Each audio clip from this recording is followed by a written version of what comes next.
নমস্কার, আমি শ্রীপর্ণা রয়েছে আপনাদের সঙ্গে। আপনারা দেখছেন নিউজ টুডে। কাটলো শপথ গ্রহণের জট। শুক্রবার বিধানসভায় শপথ গ্রহণ করলেন বরানগরের বিধায়ক সায়ন্তিকা বন্দ্যোপাধ্যায় এবং ভগবানগোলার বিধায়ক রিয়াদ হোসেন সরকার। প্রায় এক মাস পর কাটলো জট। তবে পূর্ব সিদ্ধান্ত অনুযায়ী রাজ্যপাল নিযুক্ত প্রতিনিধি ডেপুটি স্পিকার আশিস বন্দ্যোপাধ্যায় তাদের শপথ গ্রহণ করালেন না। শপথ বাক্য পাঠ করালেন বিধানসভা স্পিকার বিমান বন্দ্যোপাধ্যায়।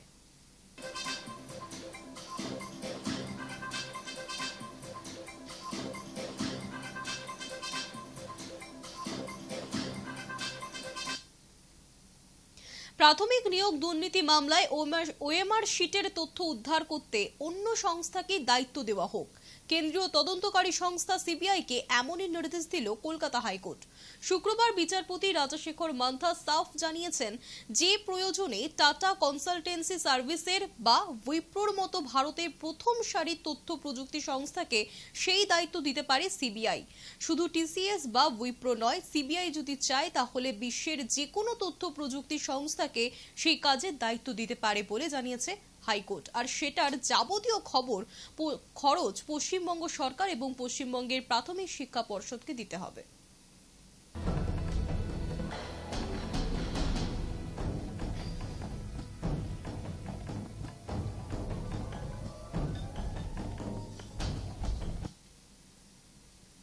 বীরভূমে আবারও ফিরল বকটুয়ের স্মৃতি। ঘুমের মধ্যেই পুড়িয়ে মারার অভিযোগ। আগুনে ঝলসে মৃত্যু হলো মা এবং ছেলের। হাসপাতালে মৃত্যুর সঙ্গে পাঞ্জা লড়ছেন বাবা। বর্ধমানের একটি হাসপাতালে চিকিৎসাধীন ওই ব্যক্তি। বোলপুর থানার রজতপুর গ্রামে বৃহস্পতিবার রাতের ঘটনা। শুক্রবার সকালে গ্রামে যান বীরভূম জেলার পরিষদের সভাপতি কাজল শেখ। জানা গিয়েছে বৃহস্পতিবার রাতের খাবার খাওয়ার পর জানলার ধারে শুয়ে ঘুমোচ্ছিলেন শেখ তোতা। পাশেই শুয়েছিলেন তার স্ত্রী রূপা বিবি এবং তাদের ছোট্ট সন্তান আয়ান শেখ। অভিযোগ, সেই সুযোগকে কাজে লাগিয়ে কেউ বা কারা কাপড়ে কেরোসিন তেল ঢেলে আগুন ধরিয়ে পালিয়ে যায়। চিৎকারে উঠে আসে পাশের ঘরে শুয়ে থাকা পরিবারের অন্য সদস্যরাও ছুটে আসেন গ্রামের লোকজন। ততক্ষণে তিনজনেই আগুনে ঝলসে গিয়েছেন বলে গ্রামবাসীদের দাবি। তিনজনকে প্রথমে বোলপুর মহকুমা হাসপাতালে নিয়ে যাওয়া হয়, তবে সেখানে তাদের শারীরিক অবস্থার অবনতি ঘটলে বর্ধমান হাসপাতালে নিয়ে যাওয়া হয়েছে। প্রথমে ছোট ছেলে আয়নের মৃত্যু হয়, এরপরে মৃত্যু হয় তার স্ত্রীর। খুন নাকি এর পেছনে রয়েছে অন্য কোনো চক্রান্ত, খতিয়ে দেখছে বোলপুর থানার পুলিশ।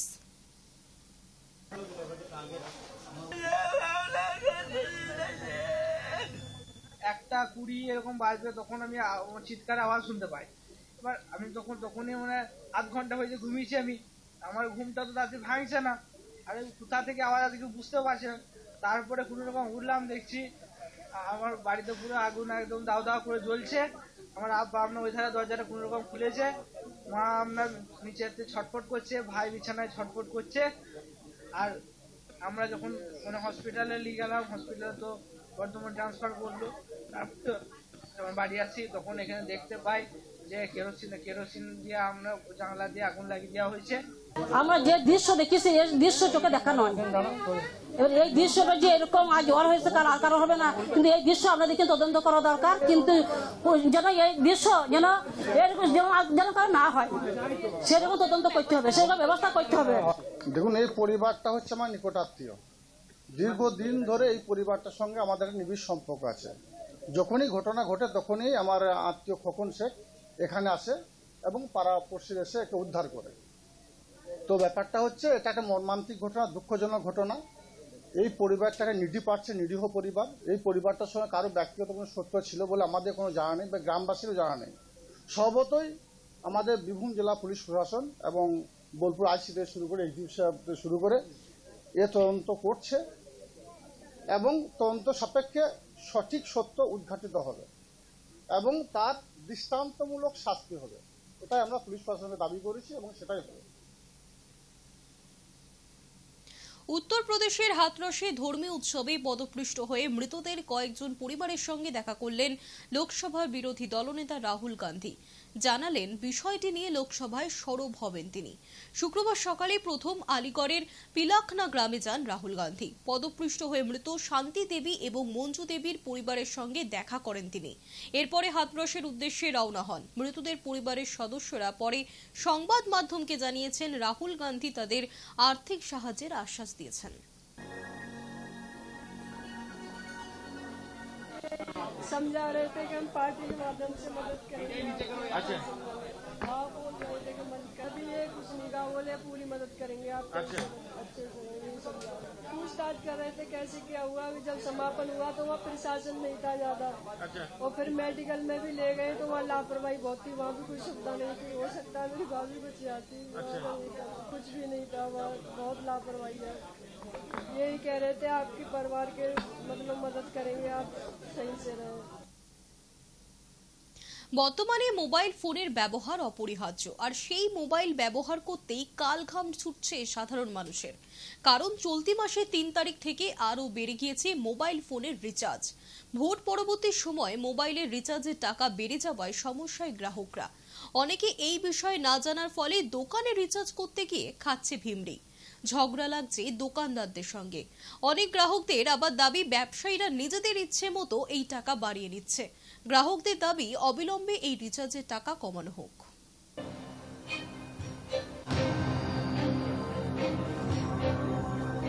রিচার্জ এই মাস থেকে টাকা বাড়ানো হয়েছে 50 টাকা করে। আগে 240 টাকা রিচার্জ হয়ে যেত, এখন আরও 50 টাকা বেড়েছে।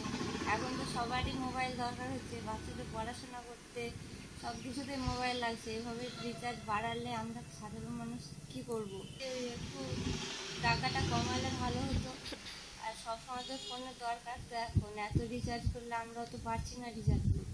রিচার্জের জন্য তো এখন আগে যে কাস্টমার রিচার্জ করতো, এখন সেরকম তো রিচার্জ করছে না। এসে লোক বলছে এত টাকা রিচার্জ বেড়ে গেছে, এই কারণের জন্য তো লোক তো রিচার্জ না করেই চলে যাচ্ছে।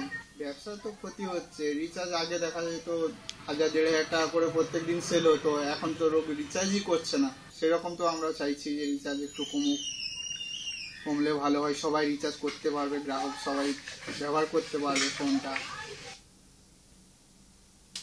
রথযাত্রা মানে বৃষ্টি। এবছর জুন মাসে বৃষ্টির অভাব দেখেছে দক্ষিণবঙ্গবাসী। জুন মাসে বৃষ্টির অভাব মেটাবে জুলাই, সেই আশায় বুক বেঁধেছে বঙ্গবাসী এবং কৃষিজীবী মানুষ। আবহাওয়া দপ্তরের পূর্বাভাস, আগামী রবিবার রথযাত্রার দিন সারা রাজ্য জুড়ে বৃষ্টি হবে। রথযাত্রার বেশি দেরি নেই, নদিয়া মায়াপুর ইস্কন মন্দিরে সাজো সাজো রথ। রথ দেখতে বহু দূর দূরান্ত থেকে মানুষ ইতিমধ্যেই চলে এসেছেন। মায়াপুর ইস্কন শাখা রাজাপুরে রয়েছে জগন্নাথ দেবের মন্দির। দীর্ঘ প্রায় 5 কিলোমিটার রাজাপুর মন্দির থেকে মায়াপুর ইস্কন মন্দিরে আসবেন প্রভু জগন্নাথ, সুভদ্রা এবং বলদেব 3টি রথে করে। ইতিমধ্যেই ইস্কন এবং প্রশাসনের পক্ষ থেকে বিশেষ নজরদারির ব্যবস্থাও শুরু হয়েছে। 7ই জুলাই বেলা 2টোয় বর্ণাঢ্য শোভাযাত্রা নিয়ে রাজাপুর থেকে 3টি সুসজ্জিত রথে মায়াপুর ইস্কন মন্দিরে আসবেন। 7 দিন থাকবেন মায়াপুর ইস্কন মন্দিরে। সেখানেই 56 ভোগ সহ বিভিন্ন পূজা অর্চনার মধ্যে দিয়েই পুজো সম্পূর্ণ হবে।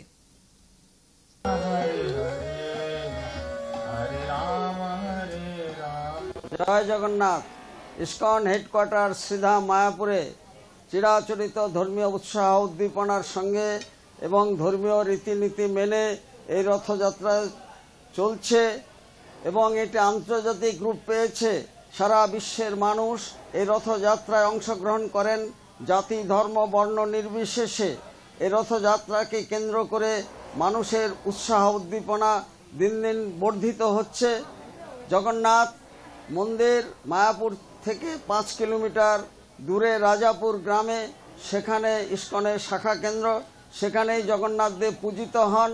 7ই জুলাই 3টি সুসজ্জিত রথ জগন্নাথ, বলদেব এবং সুভদ্রা মহারানীর জন্য নির্দিষ্ট।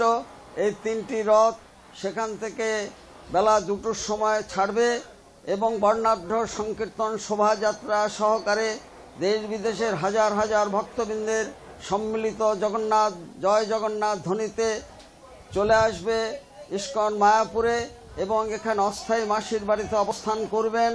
জগতের নাথ, জনগণের নাথ, তিনি ভক্তবৎসল, ভক্তদের কৃপা করার জন্য রাজপথে নেমে আসেন। এই দিনে এখানে চলে আসবেন 7ই জুলাই এবং ইস্কনের প্রধান কেন্দ্র চন্দ্রোদয় মন্দিরের অস্থায়ী মাসির বাড়িতে অবস্থান করবেন।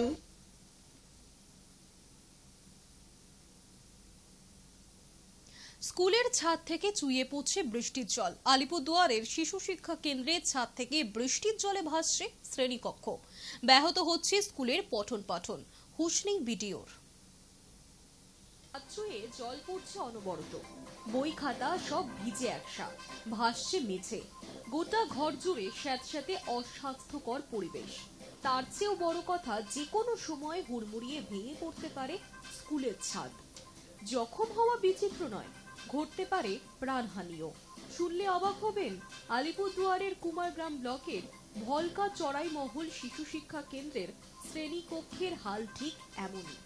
প্রশ্ন হলো, এই পরিস্থিতিতে কচিকাচাদের পড়াশুনো চলছে কিভাবে?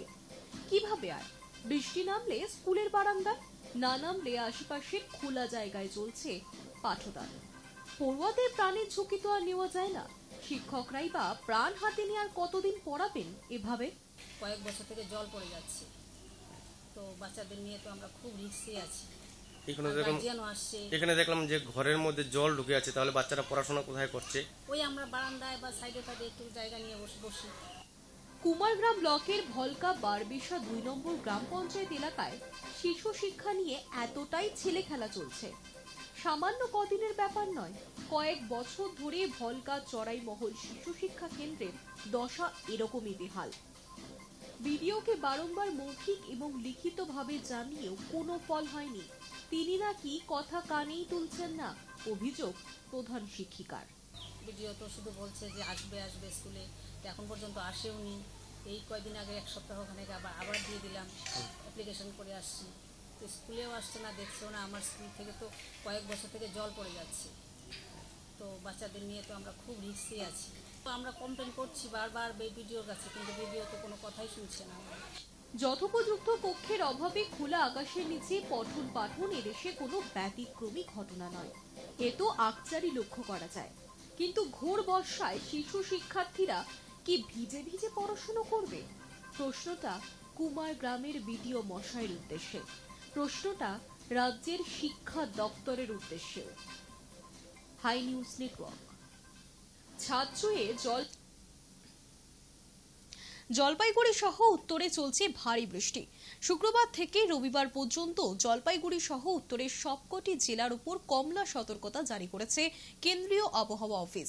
বিশেষ এই সতর্ক বার্তায় জলপাইগুড়ি, কালিম্পং, আলিপুরদুয়ার, কোচবিহার, দার্জিলিং সহ উত্তরের অন্যান্য জেলাগুলিতেও অতি ভারী বৃষ্টির সতর্কতা রয়েছে।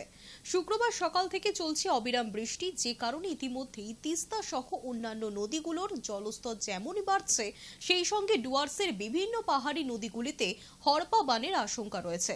তবে এই সমস্যাকে উপেক্ষা করেই কাজে বেরোতে হচ্ছে সাধারণ মানুষদের।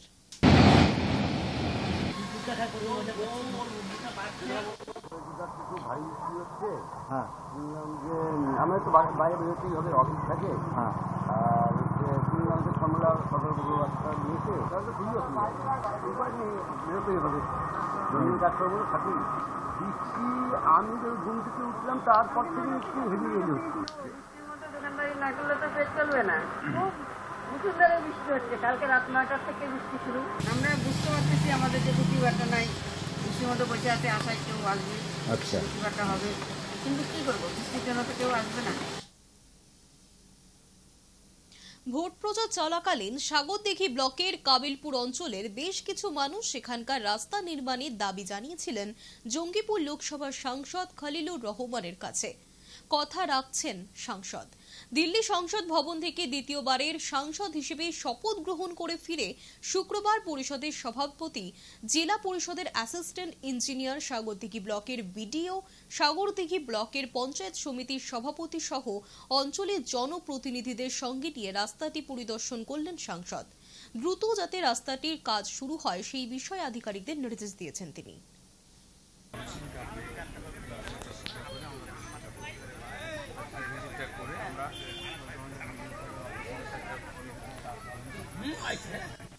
আমি প্রথমে সাগরদিঘিবাসীকে কৃতজ্ঞতা জানাই যে তিনারা যেভাবে সাগরদিঘির মানুষ তৃণমূল কংগ্রেসকে, মমতা ব্যানার্জির আদর্শ এবং ত্যাগকে তিনারা সমর্থন জানিয়ে বিপুল মার্জিনে লিড দিয়েছেন, তার জন্য আমি কৃতজ্ঞতা জানাচ্ছি। পাশাপাশি ভোট প্রচার চলাকালীন আমি প্রার্থী হিসাবে কাবিলপুর এলাকায় গিয়েছিলাম এবং আমাকে কিছু মানুষ কাবিলপুর অঞ্চলে তিনারা দাবি জানিয়েছিলেন যে আমাদের এই রাস্তার বিষয়ে আমরা কথা দিয়েছিলাম যে আপনারা ভোটের পরে আমরা এই রাস্তার কাজটা আমরা দেখব, আরম্ভ করব। সেদিকে লক্ষ্য রেখে আজকে আমরা পুরো টিম আমাদের বলতে পারা যায় খুব পজিটিভ মানসিকতায় কাজ করার লক্ষ্য নিয়ে এই রাস্তাটাকে বানাতে হবে, সেদিকে মাথায় রেখে মানুষ যেন কষ্ট না পায়। মানুষের যে এই মুহূর্তে অসুবিধা হচ্ছে, আমরাও খুব দুঃখিত যে কষ্টটা হচ্ছে, সেই কষ্টে এটা হওয়ার কথা নয়। যার জন্য আজকে আমরা ফুল টিম, আজকে আমাদের সঙ্গে ছিলেন, আমি সাংসদ হিসেবে ছিলেন আমাদের জেলা পরিষদের যিনি সর্বময় সভাধিপতি আর কি মহাদয়া রুবিয়া সুলতানা, ছিলেন আমাদের বিডিও সাহেব, ছিলেন পঞ্চায়েত সমিতির আমাদের সভাপতি মুশিউর রহমান এবং আমাদের ওই এলাকার ছিলেন জেলা পরিষদের সদস্য সাজিবাদী, পাশাপাশি আমাদের টেকনিক্যাল বিভাগ থেকে ইঞ্জিনিয়ার ছিলেন, আরও আমাদের এলাকার জনপ্রতিনিধি, পঞ্চায়েত সমিতি থেকে, অঞ্চল পঞ্চায়েত থেকে সকলে ছিলেন, সাধারণ মানুষও ছিলেন। সকলকে নিয়ে আমরা আজকে রাস্তা পরিদর্শন করেছি। আমরা এই মুহূর্তে বিডিও অফিসে বসে আমরা এই রাস্তাকে কত তাড়াতাড়ি করতে পারা যায় এবং রাস্তাটা যেন ভালোভাবে হয়, যেভাবে জায়গায় জায়গায় জল জমে আছে সেটাকে কিভাবে ড্রেনের বানিয়ে আমরা ওই জলটাকে যেন রাস্তায় না থাকে, তাহলে রাস্তাটা ভালো থাকবে আর কি, সেই দিক নিয়ে কথা হয়েছে। আমি ইতিপূর্বে ইলেকশনের পরে আমি আমাদের জেলা শাসক এবং জেলা পরিষদের সভাধিপতি দুজনকে আমি মৌখিকভাবে জানিয়েছিলাম আগামী সোমবার আমি বহরমপুর যাব, আমি আমাদের জেলা শাসককে লিখিতভাবে আমি দেব, যে বিভাগ থেকে হোক না কেন আমরা চাই কাবিলপুরে সেই রাস্তা যত দ্রুত হয় সেই রাস্তা নির্মাণ হোক। কাবিলপুরবাসীর দাবি যে কাবিলপুরের রাস্তাটা পিডব্লিউডির আওতায় আনা হোক। হয়তো ওনারা বুঝতে পেরেছেন হয়তো পিডব্লিউ থেকে ভালো হবে, তো সেটা আমরা নিশ্চয়ই সেটাও আমরা চিঠিতে উল্লেখ করবো আর কি, আমাদের প্রপোজাল যেটা দেবো আর কি রাজ্য সরকার এবং জেলা শাসককে, সেটাতে আমরা পিডব্লিউ কথাটাও উল্লেখিত করব। আচ্ছা, গত দুদিনে দেখা গেছে যে মুর্শিদাবাদের 7 জন শিশু মারা গেছে, সেগুলো কিন্তু সবটাই অপুষ্টিজনিত অসুখে মারা গেছে, অথচ ব্লক স্বাস্থ্যকেন্দ্র আছে সেসব বিভাগে এই শিশুদের এসএনসি যে দপ্তর আছে শুধুমাত্র জমিপুরেই আছে, তার 25খানা বেড, আর কোথাও নেই। এই ব্যাপারে কি বলবেন? দেখুন, এই ব্যাপারে আমাদের সচেতন থাকার জন্য আমাদের বিভিন্ন যে পিএইচসি যেগুলো রয়েছে সেখানে যে সমস্ত আমাদের কর্মীরা রয়েছে, আশা কর্মী থেকে যারা স্বাস্থ্যকর্মী থেকে, তারা বিভিন্ন প্রতিটি বাড়িতে গিয়ে এই ব্যাপারে সচেতন করে রাখেন। এখন কোথাও কিছু একটা ত্রুটি হচ্ছে, আর এই ত্রুটিগুলো আমরা বিষয়গুলো নিশ্চয়ই দেখবো আর কি। যদিও আমি আমার নির্বাচন চলাকালীন আমার যে মনের ইচ্ছা যে শিক্ষা এবং স্বাস্থ্যকে আমরা জঙ্গিপুর লোকসভাকে যেন ধীরে সাজাতে পারি, আমি সেই উদ্যোগে আমি বলতে পারি আমি সামনে সোমবার থেকে তা আমি করবো। সাংবাদিক মানবেন্দ্র চক্রবর্তীর report, High News Network. News today এখনকার মতো এই পর্যন্তই। দেখতে থাকুন হাই নিউজ নিরপেক্ষ।